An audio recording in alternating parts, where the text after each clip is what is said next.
Également, elle pourra compléter la présentation et aller directement à l'essentiel. Voilà, vous avez la parole. Merci beaucoup.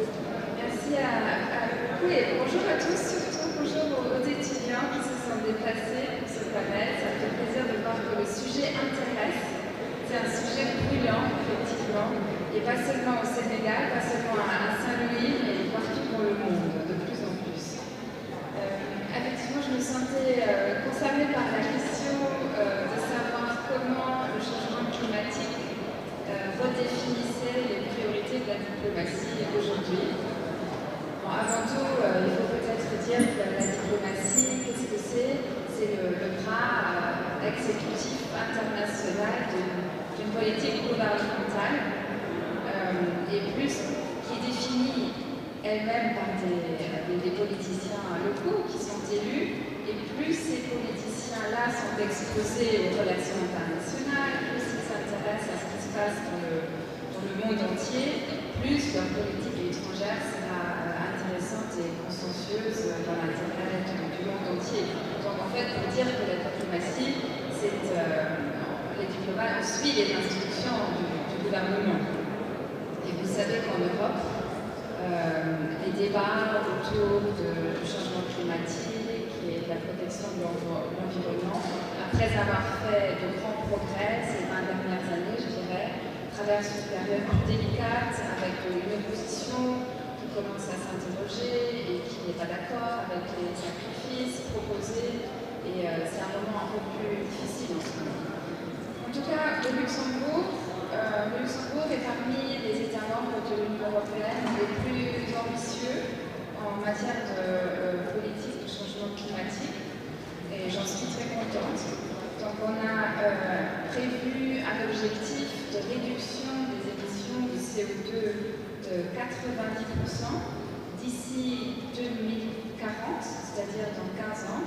On voudrait être retombé presque sur les niveaux qu'on avait en 1990.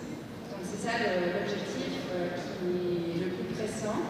Et en 2050, on peut avoir atteint la neutralité climatique, c'est-à-dire pas produire plus d'émissions de CO2 qui sont à l'origine du réchauffement du climat, comme vous le savez très bien,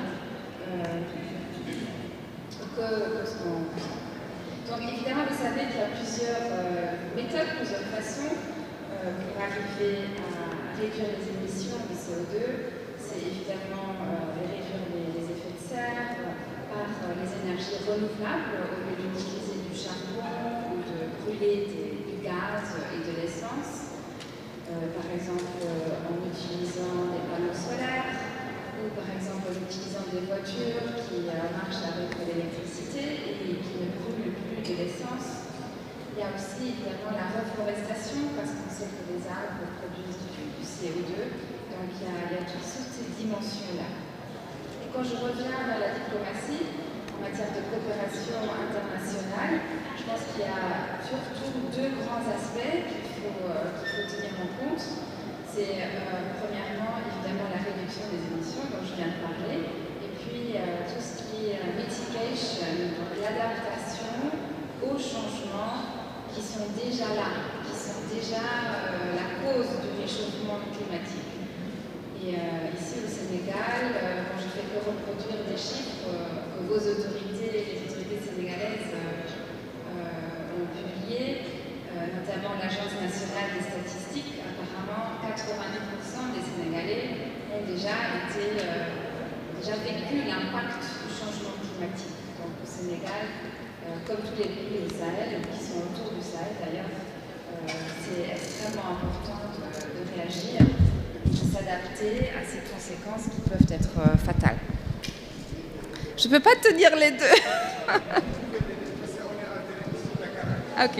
Ok, voilà.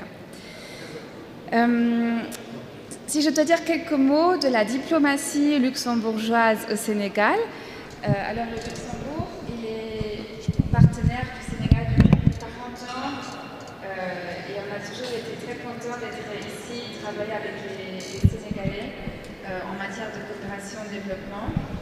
Et avec la montée des sujets changement climatique, etc., effectivement, nos programmes de coopération intègrent comme ligne transversale le souci du changement climatique. Qu'est-ce que ça veut dire? Le Luxembourg a surtout été actif en matière de formation professionnelle. On a fait beaucoup de centres de formation professionnelle, notamment à Louga, à Dagana, à Saint-Louis, et en matière de santé, avec la construction d'hôpitaux.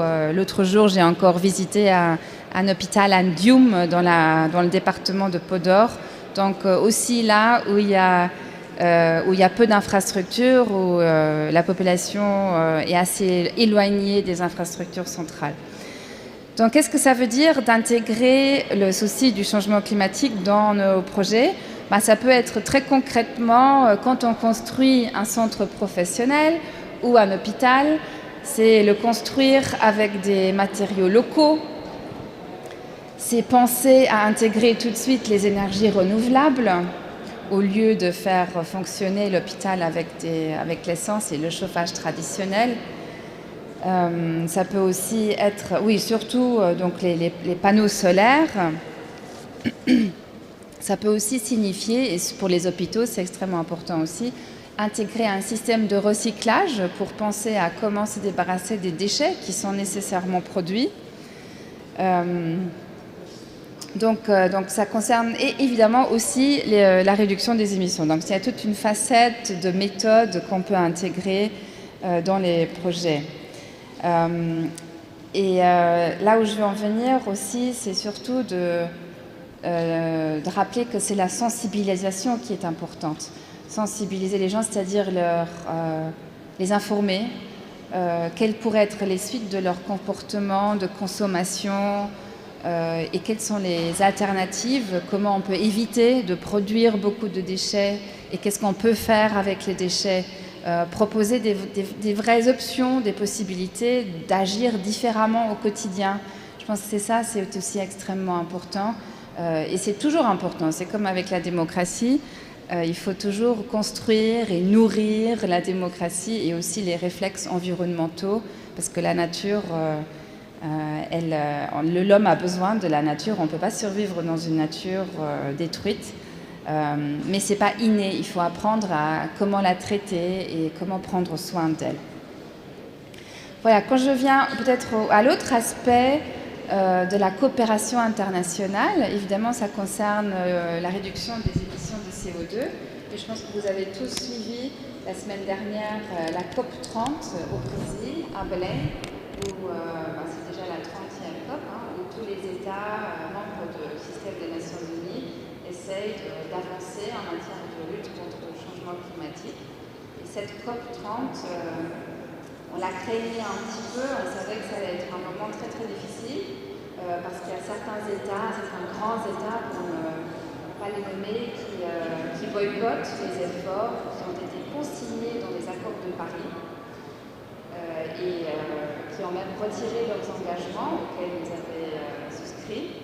Donc il s'agissait vraiment de sauver ce qui reste des efforts internationaux pour avancer et pour éviter le pire, pour éviter que la Terre se réchauffe de plus de 1,5 degré ou de 2 degrés même, alors qu'on est vraiment sur une trajectoire qui mène vers ces résultats-là, et le résultat sera fatal pour beaucoup de régions dans le monde. La science l'a prouvé. Justement, c'était aussi l'occasion de revenir à l'importance de la science qui est disputée par certains leaders, malheureusement, qui dirigent des grands pays. Mais on est ici, on est censé être dans une université, donc je ne pense pas devoir vous convaincre de l'importance de la science, des chiffres, des statistiques, des faits et des chiffres pour savoir de quoi on parle. Et ça, c'est extrêmement important. On ne peut pas juste dire ce qu'on veut parce qu'on pense, on a l'impression. Non, il faut être consciencieux et professionnel et sérieux, il faut se baser sur des chiffres. Donc, cette conférence à Belém, elle aurait pu être pire, mais finalement, le multilatéralisme, donc vraiment les efforts de beaucoup d'États dans le monde, ont quand même réussi à sauver, à fixer un accord qui dit qu'il faut avancer, qu'il faut continuer, qu'il faut aussi continuer à montrer de la on touche à un sujet qui est extrêmement important, je pense qu'il vous intéresse aussi, les étudiants, qui est différent entre les pays industrialisés et les pays qui sont moins industrialisés. Et effectivement, le résultat du changement climatique qu'on vit aujourd'hui, c'est la cause de l'industrialisation. Et les pays qui ne sont pas industrialisés, ce n'est pas de leur faute. En tout cas, ils ont produit beaucoup moins d'émissions de CO2 que les autres. Et quand vous dites que les autres doivent faire plus, je trouve que vous avez raison. Et c'est aux États industriels surtout de montrer qu'on fait des efforts. Et c'est pour ça que l'Union européenne et le Luxembourg sont engagés à réduire leurs émissions de 80% d'ici 2020. Voilà, mais le combat reste. Il faut essayer d'être créatif, il faut essayer d'intégrer l'innovation technologique, parce que les pays qui sont moins industrialisés, ils ont tout à fait le droit d'être industrialisés aussi, de se développer. Donc là, on pourrait vite arriver à une situation où on dit nous, on a le droit de faire aussi ce que vous avez fait. Le problème, c'est que ça dessert et ça nuit à toute la planète. Il faudrait au contraire essayer de ne pas répéter les erreurs que les premiers pays industrialisés ont fait, d'apprendre les leçons tirées et d'essayer avec les technologies qui sont à notre disposition aujourd'hui et avec la reconnaissance des résultats que la science nous donne, de ne pas répéter les mêmes erreurs et de travailler tous ensemble pour trouver des méthodes pour réduire l'impact et le dommage à l'environnement. Voilà, mais bon, je ne vais pas trop parler